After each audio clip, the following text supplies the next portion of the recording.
Enging. Assalamualaikum warahmatullahi wabarakatuh. Ketemu lagi ya Bang None sama Jiben Bang Ben, si Udin doyan ngayak.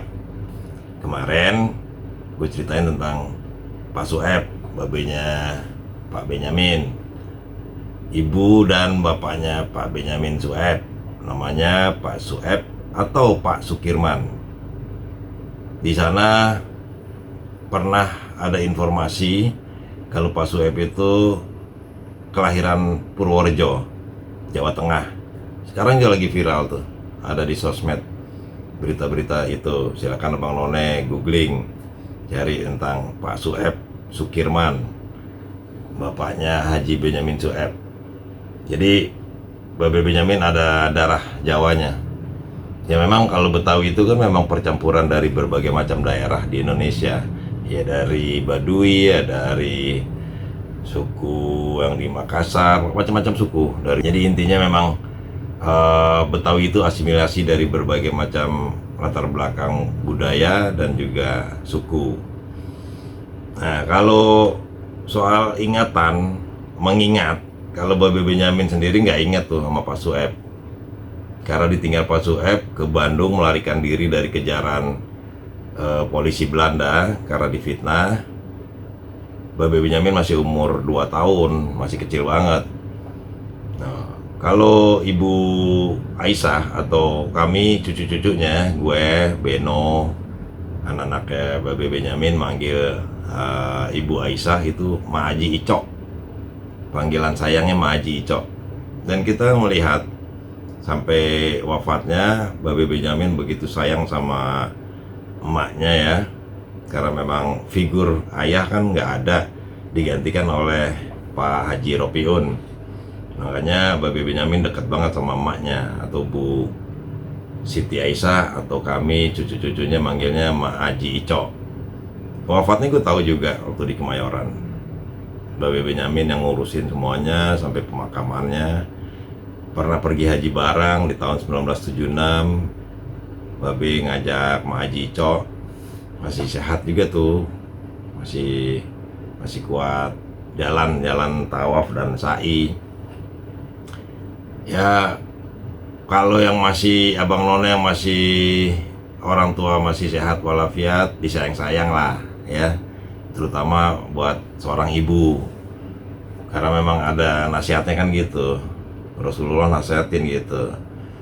Yang pantas untuk dihormati pertama kali siapa ya Rasul?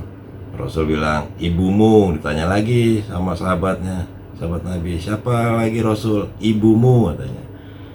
Siapa lagi? Ibumu. Sampai 3 kali nyebut ibumu. Baru setelah itu yang keempat bapakmu.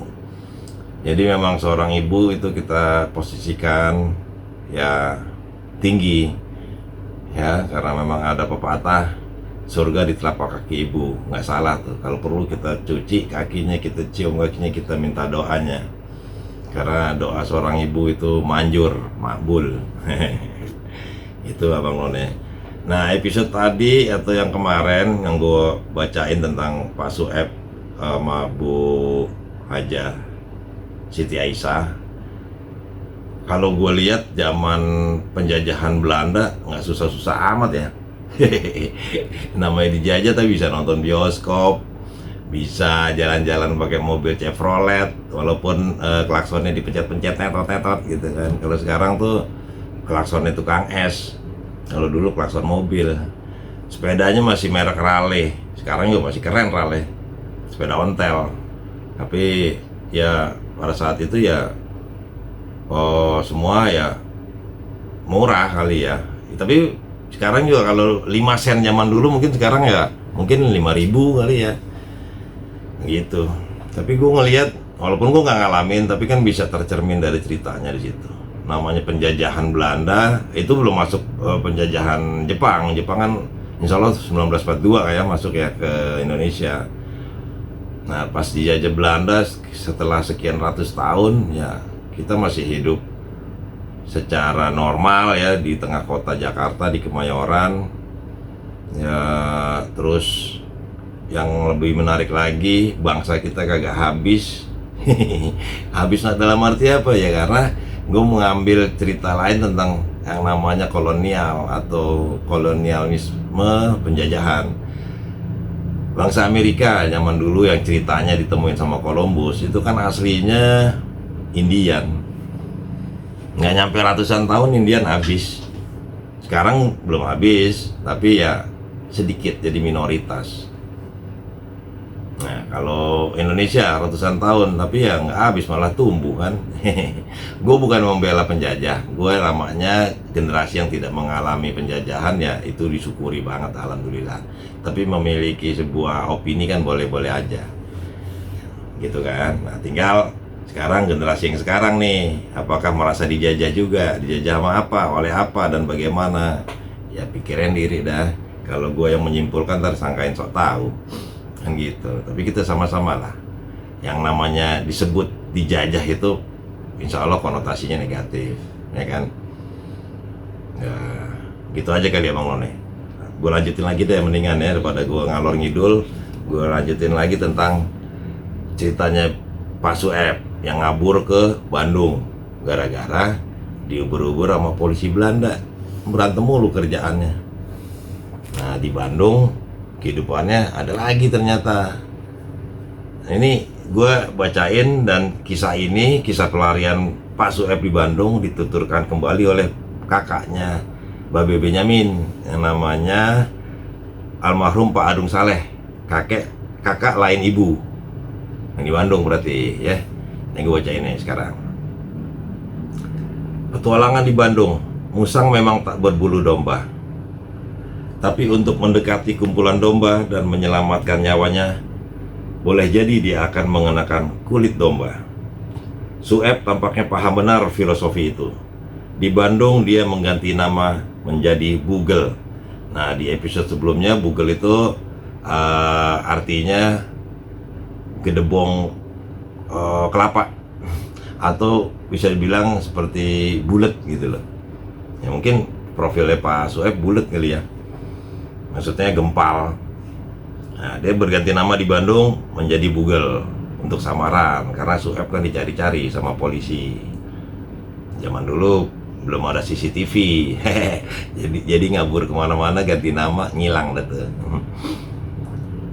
Tampaknya Sueb bukan pemain sandiwara yang piawai. Meski telah berganti nama, perangannya tak berubah. Temperamental. Mulailah petualangannya dengan nama baru dengan lakon yang tak berubah. Suka berantem.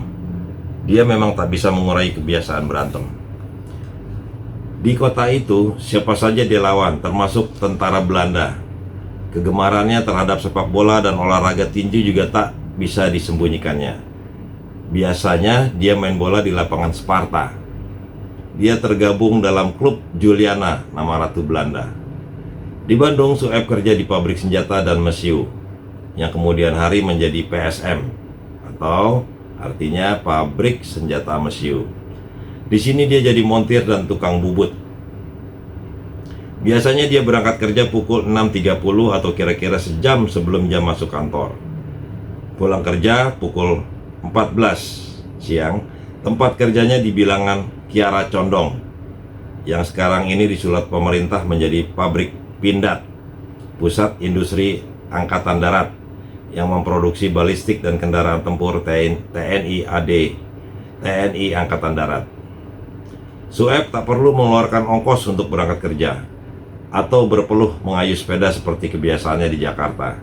Setiap pagi dia dijemput truk pegawai. Dari rumah ke tempat kerjanya memang lumayan jauh jaraknya. Dalam pelariannya, Sueb sering menginap di warung nenek Memun. Warung itu terletak di Cikuda Pateh, dekat rel kereta api. Kini warung itu telah dibongkar. Sebagai gantinya muncul bangunan pertokoan di sepanjang jalan raya itu. Di warung sang nenek tersedia gado-gado dan keredok. Sang nenek mempunyai seorang anak bernama Imi. Saat Sueb datang, Imi telah mempunyai seorang anak dari perkawinannya terdahulu. Namanya Salikin, biasa dipanggil Ikin, yang dilahirkannya pada tahun 1920. Karena mengaku bujangan dan belum menikah, akhirnya Sueb dan Imi dinikahkan. Dari perkawinan ini lahirlah Aah, Rohiyah, Naini, dan Saleh. 4 anak berarti ya. Yang masih hidup tinggal Aah dan Saleh. Nah, pada saat ini gue bacain bukunya, dua-duanya sudah telah tiada. Ibu Aa dan Pak Saleh, almarhum dan almarhumah sudah. Di antara anak-anak Sueb dan Imi, hanya Aah saja yang tak serumah dengan ketiga saudaranya. Sejak bayi, Aah diambil Mak Icit, salah satu kerabat nenek Maimun. Kira-kira tahun 1935, Sueb dan Imi pindah dari Cikuda Patuh ke daerah Jembar. Dulu namanya Jelekong, karena tempat itu adalah pembuangan sampah. Di daerah itu terdapat kolam yang biasa dipakai berenang oleh penduduk sekitar. Jalanan masih sepi dan pemukiman penduduk masih jarang. Saking sepinya jalan, orang bisa tiduran atau menggelar tikar sambil makan bareng di tengah jalanan. Hanya ada dokar dan pejalan kaki. Sekitar tahun 1938, mulai ada 1-2 kendaraan lewat, terutama sepeda motor. Sepeda motor yang lewat biasanya bermerek Norton, salah satu merek sepeda motor yang terkenal waktu itu. Orang-orang dibuat heran karenanya. Setelah punya beberapa anak, Mak Imi bekerja pada rumah orang Belanda. Biasanya di rumah orang Belanda ada beberapa pekerja. Ada yang menjadi tukang masak, tukang kebun, dan tukang cuci. Ikin, anak pertama Mak Imi, sudah kerja di rumah orang Belanda sebagai tukang masak sejak tahun 1931. Terhadap kelakuan Sueb, Saleh berkomentar, "Yang tidak saya mengerti, dia lari dari Jakarta. Di Bandung kawin lagi dan punya anak lagi di Jakarta," ujar Saleh. Usai menikah dengan Imi, Sueb memang masih menanam benih pada Siti Aisyah hingga melahirkan Ruslan, Saidi, dan Benyamin. Oh, jadi sebelum tahun 39 nih Pak Sueb udah ngayap ke Bandung, kabur-kaburan ke Bandung karena diuber polisi Belanda.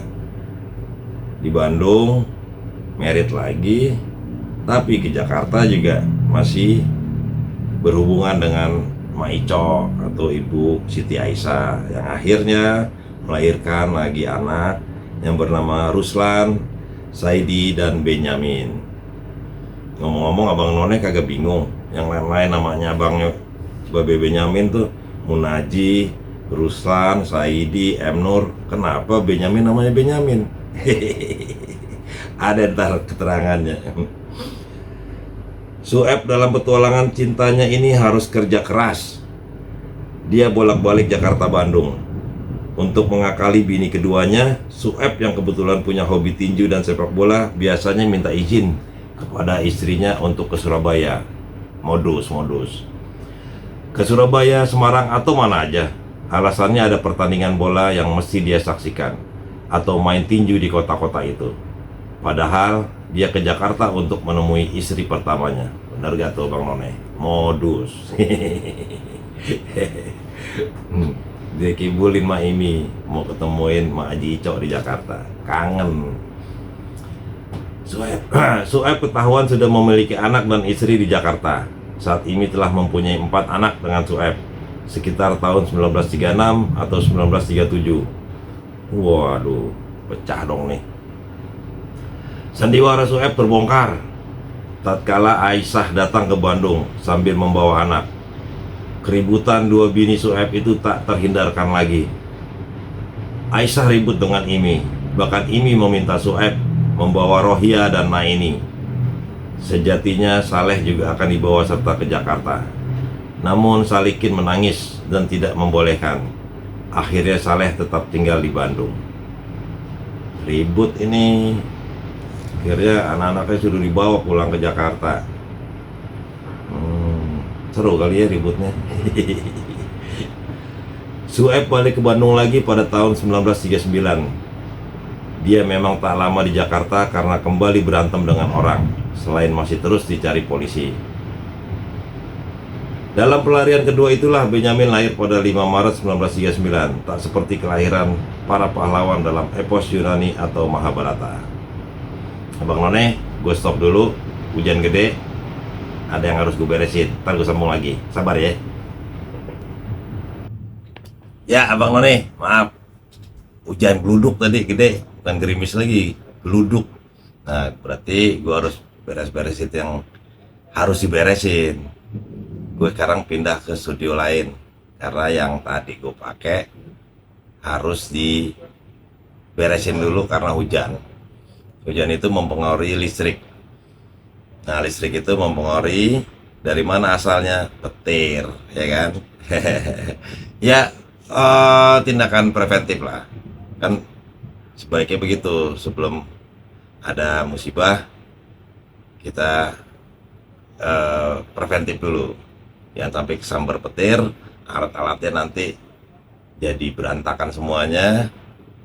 Ntar Abang None nggak bisa dengerin radio band ya, putus kan kena petir. Nah, makanya gue pindah kemari, yang ini off semuanya, sementara yang tadi dipakai buat mengudara on air. Nah, terus acara ini juga kenapa kagak masuk di Bench Radio? Belum ya, bukannya kagak, belum. Karena terus terang aja, ini gue produksi sendiri, gue nggak mau ngerepotin tim. Gue coba editing sendiri, produksi sendiri, ngomong sendiri, ketawa sendiri. Ya mudah-mudahan sih senangnya rame-rame gitu. Ya, sorry tadi keputus. Ini gue lanjut lagi tentang perjalanan Babe Sueb ke Bandung, melarikan diri dari kejaran polisi Belanda. Sueb ketahuan sudah memiliki anak dan istri di Jakarta. Saat Imi telah mempunyai 4 anak dengan Sueb sekitar tahun 1936 atau 1937. Sandiwara Sueb terbongkar tatkala Aisyah datang ke Bandung sambil membawa anak. Keributan dua bini Sueb itu tak terhindarkan lagi. Aisyah ribut dengan Imi, bahkan Imi meminta Sueb membawa Rohia dan Naini. Sejatinya Saleh juga akan dibawa serta ke Jakarta. Namun Salikin menangis dan tidak membolehkan. Akhirnya Saleh tetap tinggal di Bandung. Yang dibawa hanya Rohia dan Naini ke Jakarta. Sueb balik ke Bandung lagi pada tahun 1939. Dia memang tak lama di Jakarta karena kembali berantem dengan orang. Berantem mulu ya. Selain masih terus dicari polisi.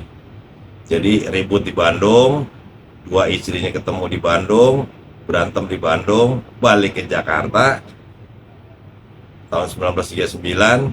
Nggak lama balik lagi ke Bandung, gitu mondar-mandir ngayap.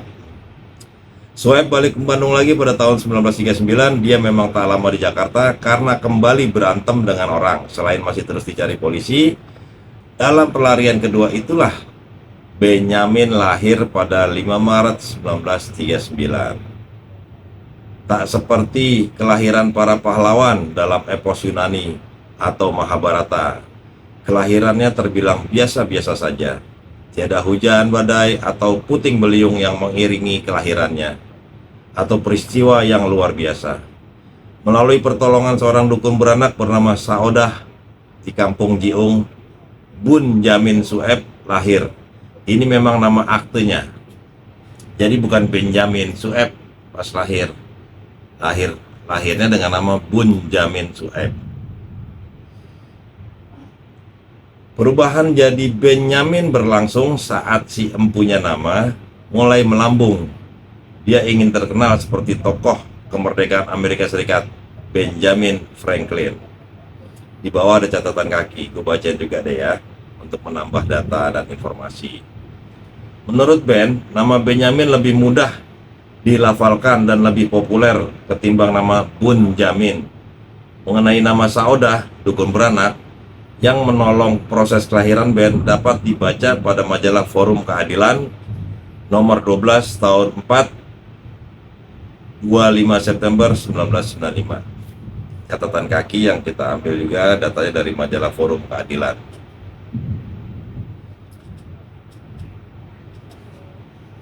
Jadi Abang None bisa kebayang tuh ya, dua istri,